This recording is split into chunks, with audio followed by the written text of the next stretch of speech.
Waheshimiwa Bunge, uhuru wa majadiliano bungeni.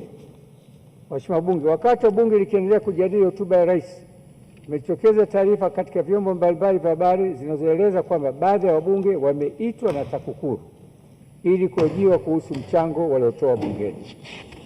Waheshimiwa Bunge, kwa mujibu wa kanuni ya 5 za kudumu za Bunge 2025, nimeona kuwa ipo haja ya kufafanua swala la haki na uhuru wa majadiliano bungeni.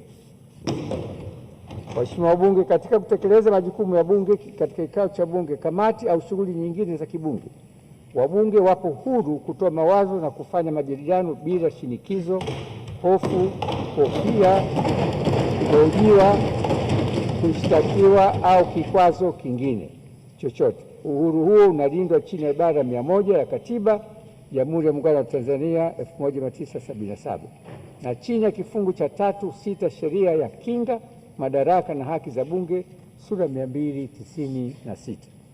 Waheshimiwa Bunge, kanuni za kudumu za Bunge zimeweka wazi masuala yasiyoruhusiwa kujadiliwa bungeni. Endapo tutatokea ukiukwaji, kiti kinaweza kuelekeza kufutwa kwa mchango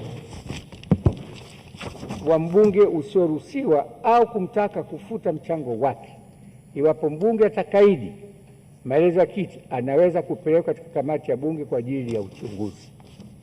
Waheshimiwa Bunge, Ofisi ya Spika haijapokea wito wa kumtaka mbunge na wala sijatoa kibali kwa mbunge yoyote kwenda kuhojiwa.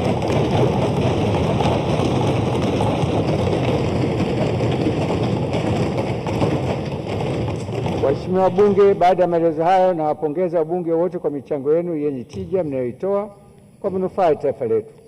Tuendelee kutoa michango hiyo kwa kuzingatia katiba, sheria na kanuni za Bunge. Katibu wa Bunge anaomba kuwatangazia waheshimiwa wabunge kwa Mheshimiwa Mhandisi Hamad Yusuf Masauni